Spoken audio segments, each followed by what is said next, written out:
आपकी आवाज में आपका स्वागत है। आज की बड़ी खबर, बने रहिए न्यूज प्लस आपकी आवाज के साथ। चलिए आज की चर्चा शुरू करते हैं। हमारे पास हरियाणा के नारनौल से एक छोटी सी स्थानीय रिपोर्ट है।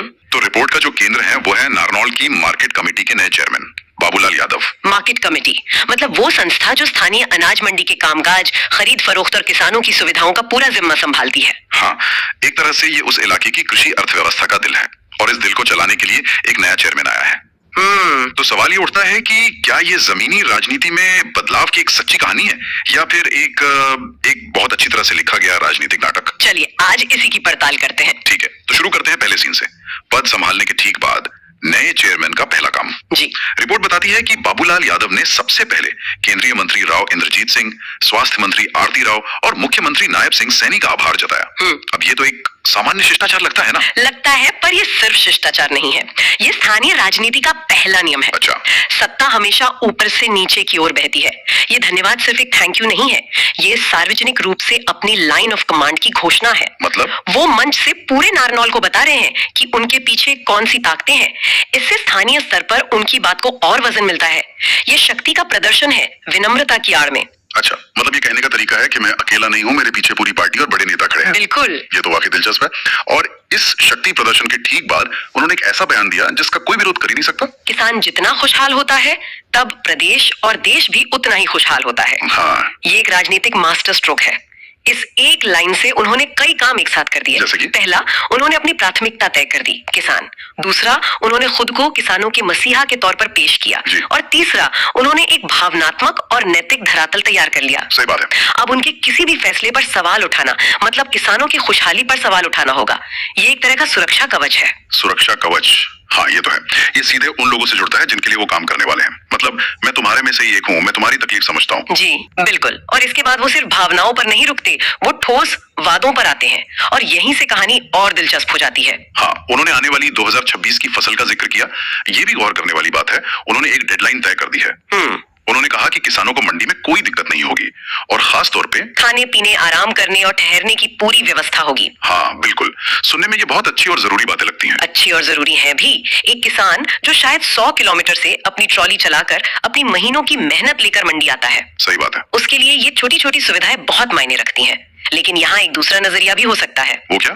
मुझे तो ये एक बहुत ही मानवीय कदम लगा। मानवीय है, इसमें कोई शक नहीं, लेकिन राजनीति में कभी कभी जो दिखता है वो पूरा सच नहीं होता। अच्छा। एक आलोचक ये कह सकता है कि ये असली जो सिस्टमिक मुद्दे हैं उनसे ध्यान हटाने का एक तरीका हो सकता है। जैसे कि मुद्दे जैसे उपज का सही दाम ना मिलना या भुगतान में महीनों की देरी होना।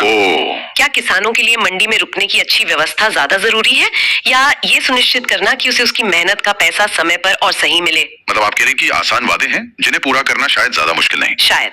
लेकिन जो असली मुश्किल समस्याएं हैं, जैसे मिनिमल सपोर्ट प्राइस की गारंटी या खरीद प्रक्रिया में पारदर्शिता, उन पर अभी चुप्पी है। मैं बस एक संभावित कोण बता रही हूँ।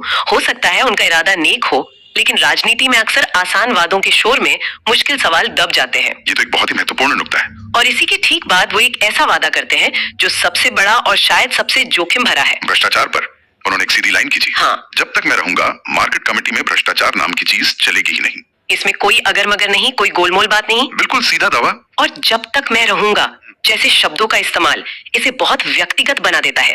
वो ये नहीं कह रहे हैं कि हम कोशिश करेंगे या हमारी नीति होगी। नहीं, वो कह रहे हैं कि ये मेरी व्यक्तिगत जिम्मेदारी है, मेरी साख दांव पर है। ये जनता में विश्वास पैदा करने का एक बहुत शक्तिशाली तरीका है, लेकिन साथ ही ये उनके लिए एक बहुत ऊंचा मानक भी तय करता है। अब भविष्य में 1 रुपए की भी गड़बड़ी होती है तो ये बयान उन्हें सीधे तौर पर जवाबदेह बनाएगा। और ये भ्रष्टाचार नहीं चलेगा वाला बयान और भी दमदार हो जाता है जब हमें पता चलता है कि ये सिर्फ एक खोखला वादा नहीं है, बल्कि पिछले साल हुए घोटाले पर सीधी प्रतिक्रिया है। ये हवा में नहीं कहा गया है। हाँ, और ये संदर्भ रिपोर्ट में आगे आता है जब एक पत्रकार वाइस चेयरमैन से सवाल पूछता है पिछले साल बाजरे की खरीद में हुए भ्रष्टाचार पर। जी। और यहाँ जो जवाब मिला वो भारतीय राजनीति में बहुत कम सुनने को मिलता है। एक मिनट, ये बात मुझे थोड़ी अजीब लगी। वाइस चेयरमैन ने पिछले साल की गलती मान ली। हाँ? उन्होंने कहा रजिस्ट्रेशन गलत हुआ। भारतीय राजनीति में ऐसा कितनी बार होता है? आमतौर पे तो नेता या तो इनकार कर देते हैं या कहते हैं जांच चल रही है। बिल्कुल। यहाँ तो उन्होंने सीधे सीधे मान लिया। यही तो इस कहानी का सबसे दिलचस्प मोड़ है। उन्होंने गलती मानी, लेकिन ध्यान से देखिए कि उन्होंने क्या माना। क्या मतलब? उन्होंने ये नहीं कहा कि हमारे लोगों ने भ्रष्टाचार किया। उन्होंने कहा रजिस्ट्रेशन गलत हुआ। अच्छा, ये एक बहुत ही चालाक बयान है। वो एक व्यक्तिगत गलती को एक प्रणालीगत मतलब एक सिस्टमिक गलती बता रही हैं। ओ, इससे वो किसी व्यक्ति पर दोष मढ़ने से बच जाते हैं और सारा दोष पुरानी व्यवस्था पर डाल देते हैं। अच्छा, तो ये एक तरह से ये कहना है कि सिस्टम खराब था, लोग नहीं। एग्जैक्टली। और अगर सिस्टम खराब था तो उसे बदलने के लिए तो हम आए हैं। वाह, बिल्कुल। और इसके तुरंत बाद वो क्या कहते हैं, अब की बार हमारे चेयरमैन ऐसा नहीं होने देंगे।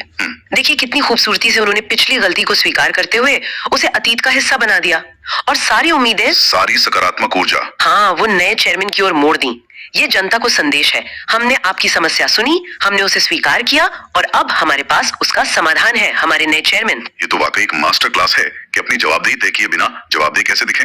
सही कहा। और इस पूरे माहौल को, इस नई साफ सुथरी छवि को और भी मजबूती देती है उनकी टीम की एक घोषणा जो शायद इससे भी ज्यादा असामान्य है। वाइस चेयरमैन का अपनी सैलरी छोड़ने का ऐलान। हाँ, उन्होंने कहा कि उन्हें जो भी सैलरी, टीए, डीए यानी आने जाने और बाकी खर्चों के लिए जो भत्ता मिलता है वो सब वो समाज सेवा में लगाएंगे। और ये भी बताया कि पैसा कहाँ जाएगा। मार्केट कमेटी के राव बंसी सिंह पार्क की व्यवस्था में। राजनीति शास्त्र में से प्रतीकात्मक कार्य कहते हैं, सिंबॉलिक एक्ट। अच्छा। इसका असल असर पाक के सुधार से ज्यादा इस बात पर है कि ये नेतृत्व की एक नई छवि गढ़ता है। ये एक बहुत शक्तिशाली संकेत है कि हम पुराने नेताओं जैसे नहीं हैं जो पैसा बनाने आते हैं। और उनका ये कहना कि मुझे कुछ भी नहीं चाहिए, ये सीधे तौर पर उस धारणा पर हमला है कि राजनीति व्यक्तिगत लाभ का जरिया है। जी। वो कह रहे हैं कि हम यहाँ सेवा करने आए हैं, कमाने नहीं। सही कहा। और ये कदम असल पैसे से ज्यादा राजनीतिक पूंजी, पॉलिटिकल कैपिटल बनाने का एक तरीका है। जब चेयरमैन भ्रष्टाचार खत्म करने का वादा कर रहे हैं और उसी वक्त उनका डिप्टी अपनी सैलरी दान कर रहा है, तो ये दोनों बातें मिलकर एक बहुत मजबूत कहानी बनाती हैं। ये एक दूसरे के दावों को वजन देती हैं। मतलब ये जनता को यकीन दिलाने की कोशिश है कि इस बार वाकई सब कुछ अलग होने वाला है। बिल्कुल। तो अगर हम इन सभी टुकड़ों को एक साथ जोड़ें तो क्या तस्वीर बनती है? एक तरफ किसानों के लिए सुविधाओं का मानवीय वादा है, हाँ। दूसरी तरफ भ्रष्टाचार पर एक बहुत आक्रामक और व्यक्तिगत रुख है। सही है। उसे सहारा देने के लिए पिछली गलती की एक चतुर स्वीकृति है और इस सब पर सोने पर सुहागे जैसा है वाइस चेयरमैन का व्यक्तिगत त्याग का प्रदर्शन। जी। घोषणाओं के स्तर पर तो ये एक शानदार शुरुआत है। ये स्थानीय राजनीति की एक आदर्श शुरुआत का ब्लूप्रिंट है। इसमें जनता से जुड़ने के लिए भावनाएं हैं, भविष्य के लिए ठोस वादे हैं, अतीत से खुद को अलग दिखाने के लिए कहानी है और अपनी नेक नियति साबित करने के लिए प्रतीक भी है। उन्होंने पहले ही दिन एक ऐसा नैरेटिव सेट कर दिया है जिसे चुनौती देना बहुत मुश्किल है। लेकिन जैसा कि आपने पहले भी इशारा किया था, असली परीक्षा तो इन घोषणाओं में नहीं है। बिल्कुल नहीं। असली परीक्षा तब होगी जब 2026 में बाजरे की फसल मंडी में आएगी। हाँ? क्या तब किसानों को सच में ठहरने की जगह मिलेगी? क्या उनकी फसल बिना किसी परेशानी के बिकेगी? और सबसे जरूरी, क्या भ्रष्टाचार की शिकायतें वाकई बंद होंगी? बिल्कुल। शब्द महत्वपूर्ण है, वे इरादा दिखाते हैं, लेकिन अंत में शासन को उसके कार्यों से ही आंका जाता है। सही बात है। उन्होंने अपने लिए मानक बहुत ऊंचे तय कर लिए हैं। अब देखना यह है कि वो इस पर खरे उतरते हैं या ये सिर्फ पहले दिन का एक प्रभावशाली प्रदर्शन बनकर रह जाता है। ये सब सुनकर मेरे मन में एक बड़ा सवाल आ रहा है। ये रिपोर्ट एक कार्यकाल की शुरुआत की है, वादों और उम्मीदों से भरी हुई। लेकिन हम एक नागरिक के तौर पर इन वादों पर नजर कैसे रखें? स्थानीय स्तर पर ऐसी कौन सी व्यवस्था होनी चाहिए जो नेताओं को सिर्फ चुनाव के दौरान नहीं बल्कि उनके पूरे कार्यकाल के दौरान जवाबदेह बनाए रखे? ये सबसे जरूरी सवाल है।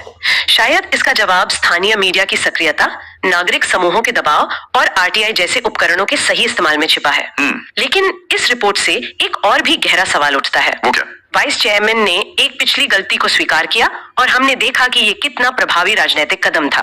इसने उन्हें पुराने शासन से अलग और नए शासन को समाधान के रूप में प्रस्तुत किया। हाँ, सही बात है। तो सवाल ये है कि अगर गलती मानना इतना शक्तिशाली राजनीतिक कदम हो सकता है तो ज्यादातर नेता ऐसा क्यों नहीं करते? हाँ, वो हमेशा इनकार क्यों करते हैं? शायद इसलिए क्योंकि हमारी राजनीतिक संस्कृति में गलती मानने को कमजोरी की निशानी समझा जाता है, ताकत की नहीं। अच्छा। हम एक ऐसी व्यवस्था के आदी हो गए हैं जहां नेता को हमेशा सही और मजबूत दिखना होता है।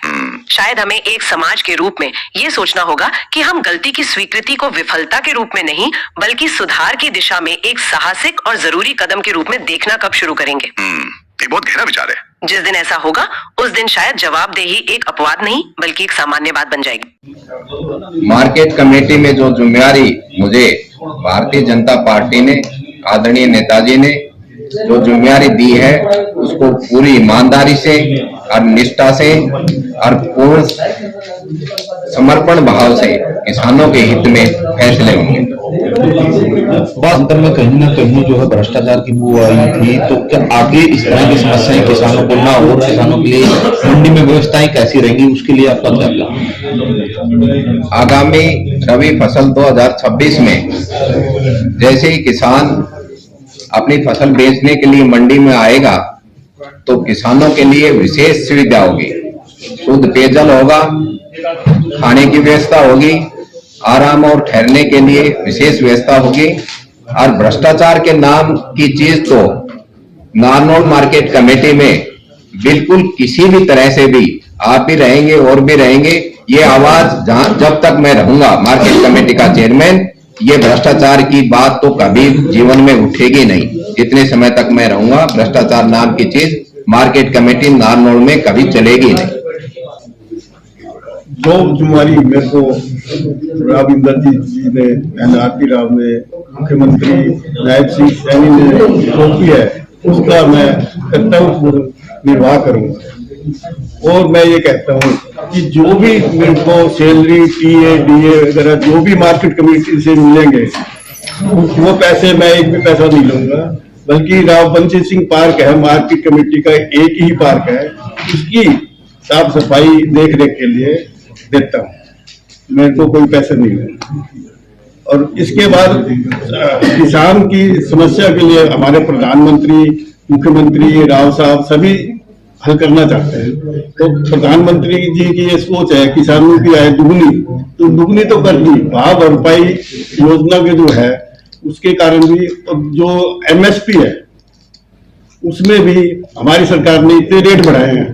जैसे प्रधानमंत्री ने बताया 2 रुपए पहले मुआवजा मिलता था, वो एक अलग हो गया, लेकिन एमएसपी के रेट इतने बढ़ गए। पहले सरसों हमारी बिकती थी 4,000 रुपए, 4500 कांग्रेस के जमाने में, अब है 6500, 6600, अब 7,000 हम ले रहे हैं। हमारी मिल भी है, उसमें हम 7,000 रुपए सरसों ले रहे हैं। तो किसानों की आय दुगनी करने का प्रयास गवर्नमेंट का है, वो हमने पूरा किया है। इसके साथ साथ ही मार्केट कमेटी के चेयरमैन श्री बाबूलाल जी ने बताया, भ्रष्टाचार वाली बात थी बाजरे की भरपाई में। बाजरे की भरपाई में थोड़ा सा रजिस्ट्रेशन भी गलत हुआ, सब किसान जिनकी जमीन नहीं थी उनका भी हो गया, तो थोड़ा सा सरकार को भी देखना पड़ेगा।